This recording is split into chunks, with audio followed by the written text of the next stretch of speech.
Gayatri PG college Sanchore के online class में आप सभी विद्यार्थियों का स्वागत है। नमस्कार। BA first year political science विषय के अंतर्गत हम भारतीय राज्य व्यवस्था का अध्ययन कर रहे हैं और आज हम हमारी कक्षा में मंत्रिपरिषद एवं प्रधानमंत्री इस टॉपिक का डिस्कशन करेंगे। लेकिन सबसे पहले हम ये समझने का प्रयास करेंगे कि मंत्रिपरिषद का गठन एवं शक्तियाँ क्या क्या हैं, इस पर डिस्कस करने जा रहे हैं। देखिए, हम सभी को पता है कि भारत में जो हमारी केंद्र सरकार का जो ढांचा है, जिस शासन व्यवस्था को स्वीकार किया गया है, वो है संसदात्मक शासन व्यवस्था। और यही संसदात्मक शासन व्यवस्था के स्वरूप केंद्र की तरह तरह राज्यों में भी स्वीकार किया गया। ये आपको ध्यान रखना है।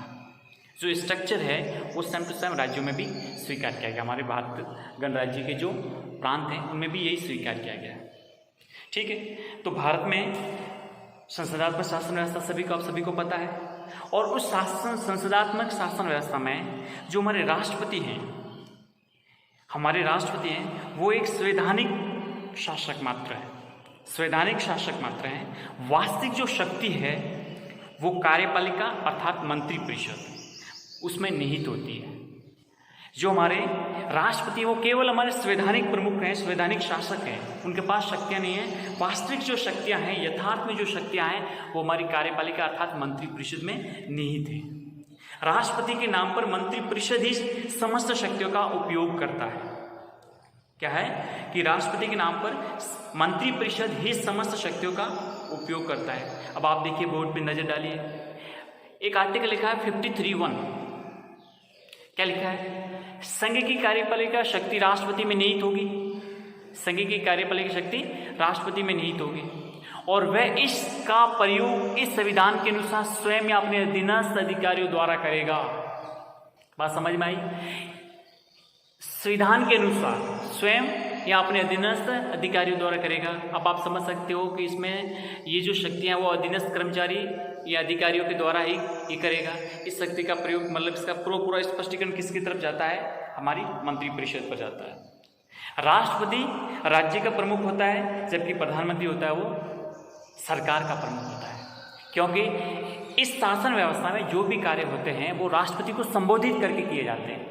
आप देखेंगे हमारे राष्ट्र के जो भी आदेश निकलते हैं, हर एक प्रकार के हमारी सरकार के जो काम होते हैं वो सब राष्ट्रपति के नाम से ही संबोधित हो गए, क्योंकि वो हमारी क्या कहते हैं राज्य के प्रमुख हैं और जो प्रधानमंत्री होते हैं वो सरकार के प्रमुख होते हैं। ये बात आपको स्पष्ट तौर पे समझनी है।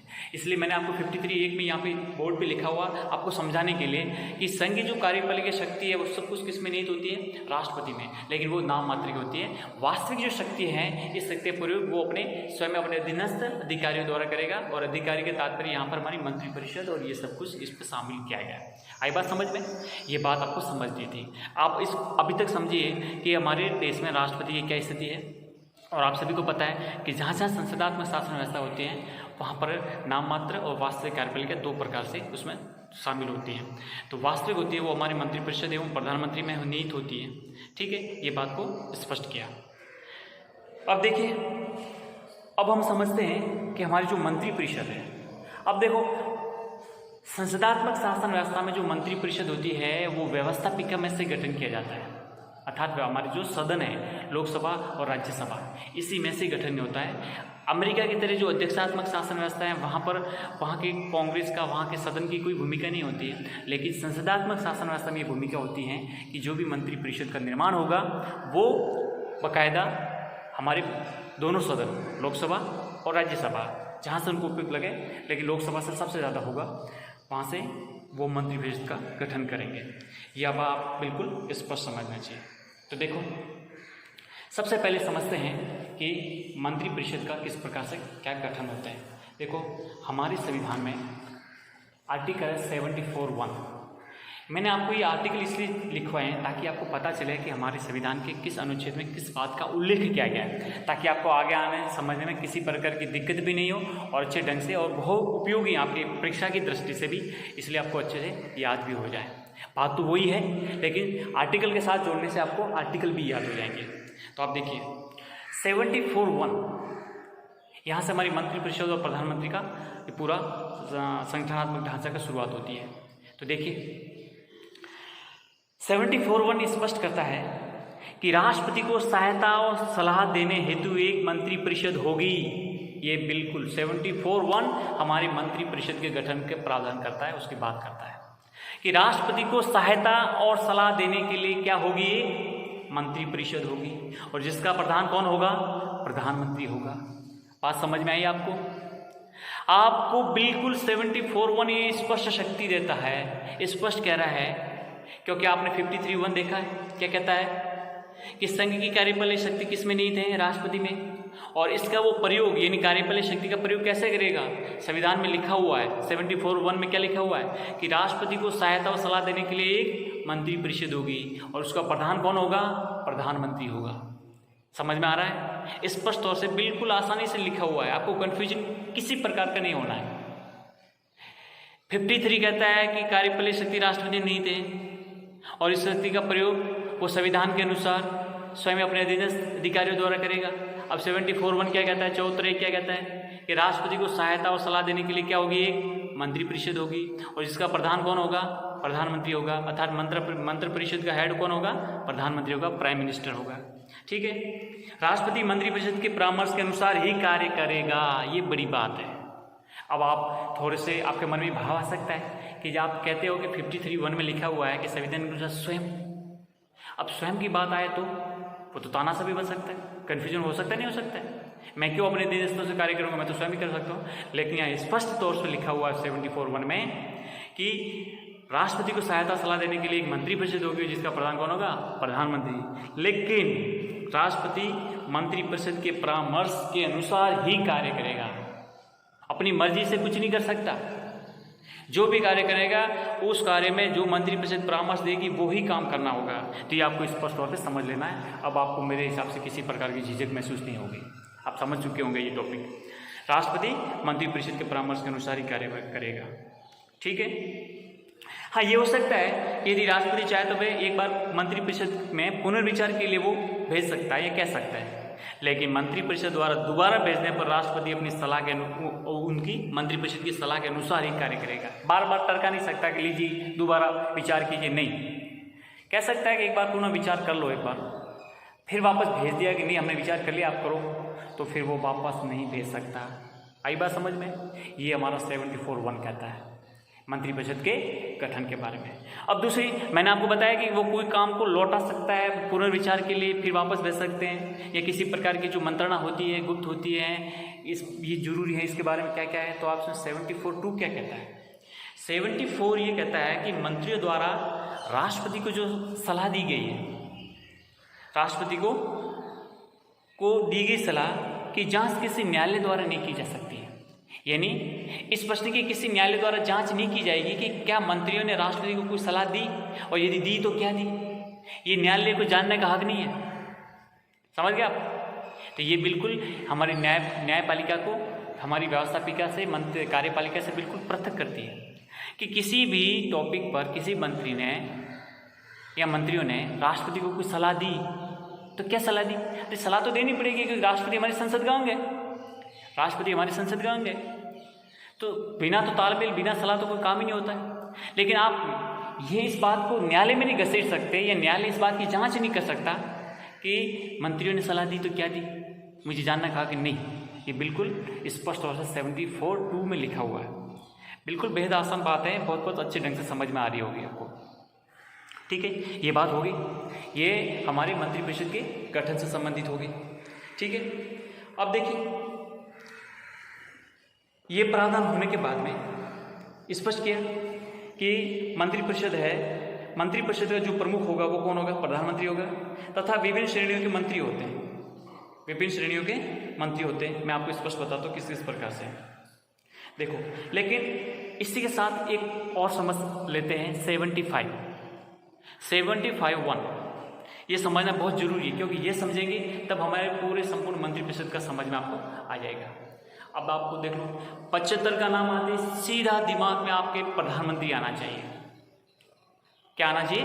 प्रधानमंत्री, क्योंकि 75(1) में प्रधानमंत्री की नियुक्ति के संबंध में पूरा उल्लेख किया गया है। ठीक है, क्या कहता है 75(1)? 74 तो मंत्रिपरिषद का हो गया, किसी प्रकार की कोई कंफ्यूजन नहीं। 75 देखते हैं तो आपके दिमाग में मंत्रिपरिषद आते ही तो 74 पे जाना है और प्रधानमंत्री आते तो 75 पे जाना है। 75(1) क्या कहता है कि प्रधानमंत्री की नियुक्ति राष्ट्रपति करेगा और अन्य मंत्रियों की नियुक्ति राष्ट्रपति प्रधानमंत्री की सलाह पर करेगा। मैंने आपको पहले बताया था कि जो हमारा 74(1) है, क्या कहता है कि राष्ट्रपति मंत्रिपरिषद के परामर्श के अनुसार करेगा। परामर्श को, सलाह को एक ही बात है, अनुसार करेगा। ठीक है, तो अब देखिए कि चुनाव हुए, लोकसभा के चुनाव हुए, चुनाव के बाद में जिस दल को बहुमत मिला है उस बहुमत दल के नेता को राष्ट्रपति प्रधानमंत्री नियुक्त करेगा। कई बार आपके एग्जाम में पूछा जाता है, प्रधानमंत्री को राष्ट्रपति निर्वाचित करते हैं, मनोनीत करते हैं, नियुक्त करते हैं, क्या सही है? तो बिल्कुल आपको ये समझना है कि प्रधानमंत्री के चुनाव नहीं होते हैं। प्रधानमंत्री एज ए लोकसभा सदस्य के तौर पर चुन के आता है, वो अपने दल का, बहुमत दल का नेता होता है।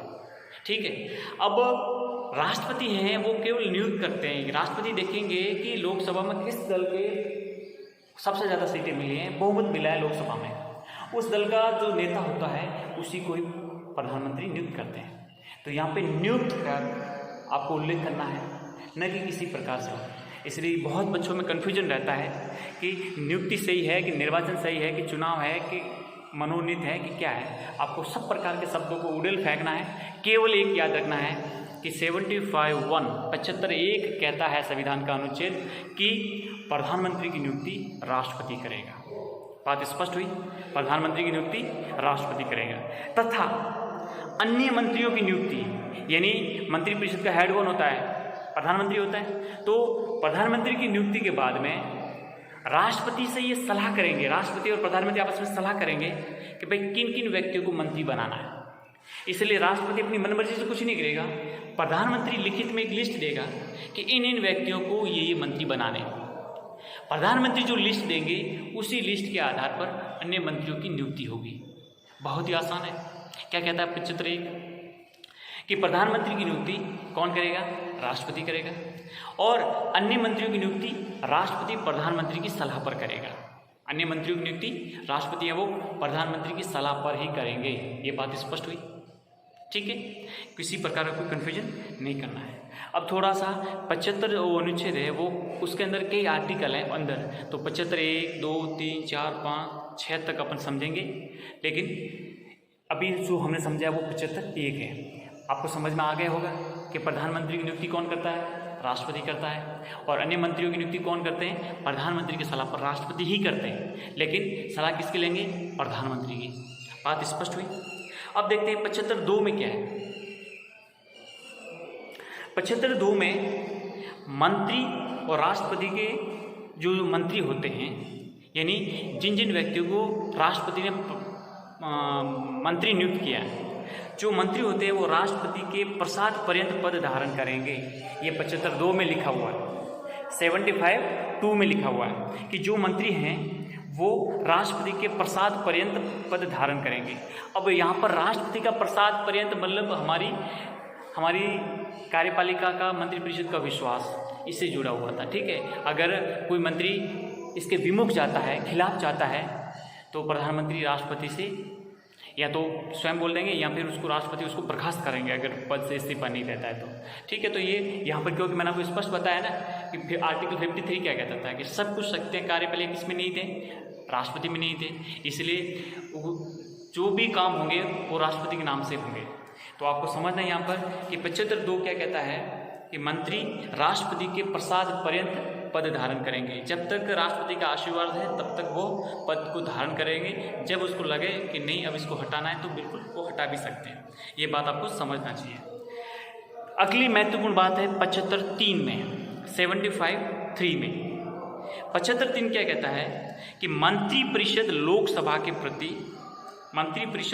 के प्रति सामूहिक रूप से उत्तरदायी होगी। क्या है कि ये जो टोटल मंत्रिपरिषद है, ठीक है, काउंसिल ऑफ मिनिस्ट्रीज, टोटल मंत्रिपरिषद लोकसभा के प्रति सामूहिक रूप से उत्तरदायी होगी, न कि राज्यसभा की होती है।